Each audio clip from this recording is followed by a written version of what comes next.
Hello and welcome to this general astrological overview for the day of April 4th, 2022. So, I can tell you right off the bat that today is going to be a very interesting day as we have a lot going on. So, first of all, let's start here very, very early in the morning. You can see the moon continuing her journey through earthy Taurus and that sort of desire for peace and simplicity and practicality and indulgence in that which is physically pleasing and stuff like that.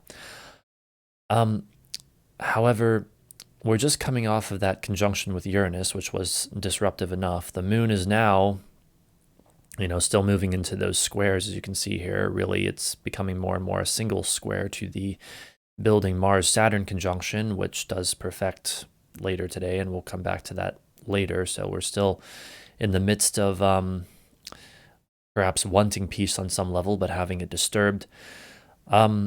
However, first of all, as we move the chart forward here a bit, we can see that even though the Mars-Saturn hasn't technically perfected yet, it's extremely close, and the moon is activating it here. It's activating it between, about 7 and 8 a.m. as it squares Mars first and then Saturn immediately after.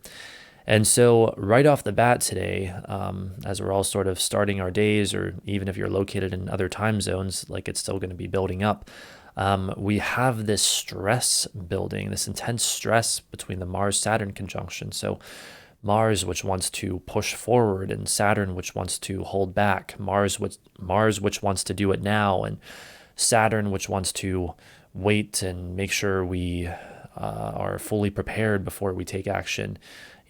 Mars, the gas, Saturn, the brake. Mars, the impulse, Saturn, the planner. All of these kinds of things, we're really bumping up against this energy today, and the moon squaring it is basically saying, yeah, that's right, today's the day. This is where things reach their peak intensity when it comes to at least this Mars-Saturn stuff for now. So it is interesting, however, to note that even as the moon moves into this very tense square to the Mars-Saturn conjunction, it also moves into supportive sextiles to Jupiter and then Neptune, also very close to conjoining right now.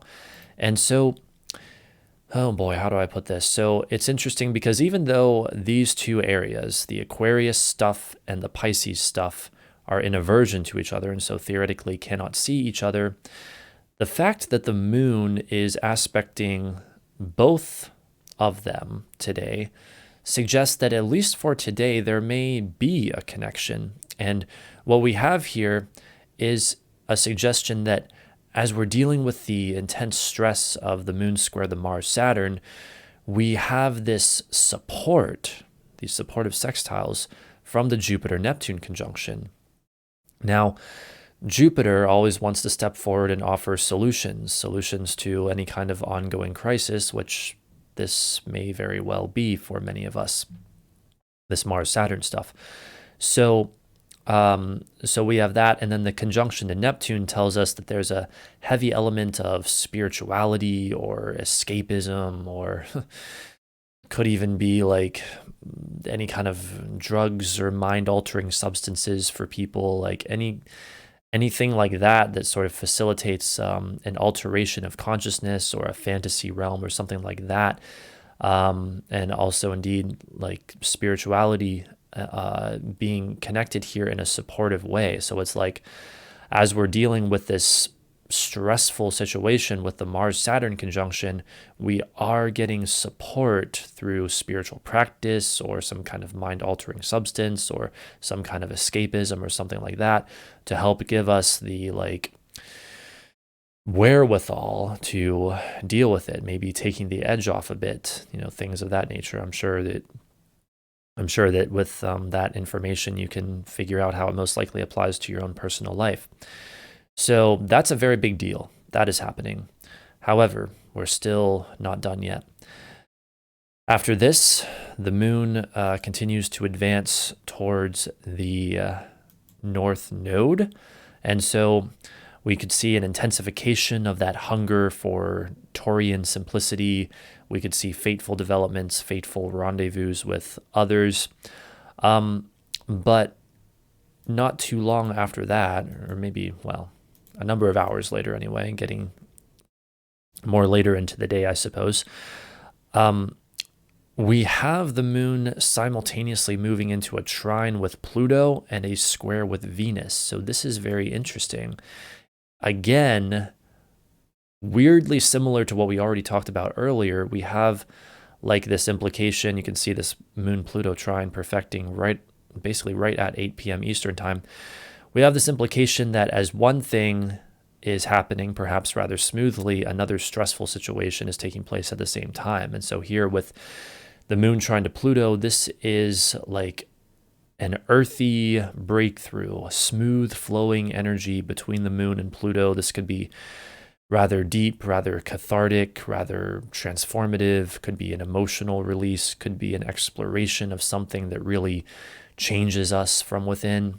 But we're having that at virtually the exact same time that the moon moves into this square with Venus, which perfects soon before 10 p.m. Eastern time. So right around 9 p.m., we could just say this evening and into the night in general, we're right in the midst of this energy.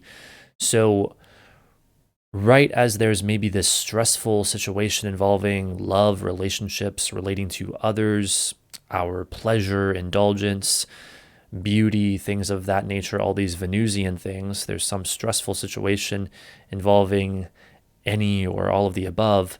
There's also simultaneously this deep, powerful breakthrough energy, this earthy breakthrough energy with the moon trine to Pluto. So something's challenging, but something is also flowing. There's like an outlet for the energy, perhaps. Now, interestingly enough, it is very soon after this that we indeed have the perfecting of the Mars-Saturn conjunction, not long before 10 p.m. Eastern time. And so, well, we don't need to go over this really too much because we already went over it earlier.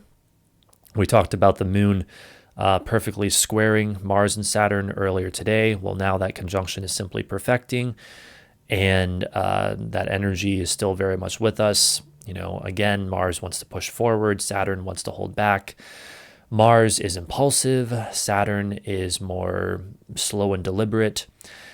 And we could also even look at it as, here, let's get a bit creative. We'll go back a couple days. So here's April 1st, and just watch Mars, Saturn. 1st, 2nd, 3rd, 4th. Mars gets closer and closer by degree to Saturn until it hits Saturn. Well, Saturn so often is the wall. In many ways, this Mars-Saturn stuff can be like hitting a brick wall, thinking that we're going somewhere and or really wanting to go somewhere, move in a certain direction, and being held back from it with the restraint of Saturn. And so that is the energy for today.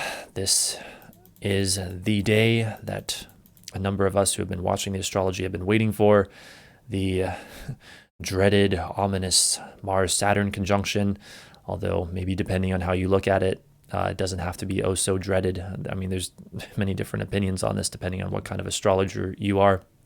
But regardless of how you look at it, today is the day. The Mars-Saturn conjunction does perfect today, and we're seeing the peak of this energy now, though I suspect a lot of it may be lingering into tomorrow as well, but we will talk about that when we get to it. So that is about it for April 4th. Thank you so much for watching. I hope you enjoyed, and I hope you have a wonderful, hopefully not too stressful day.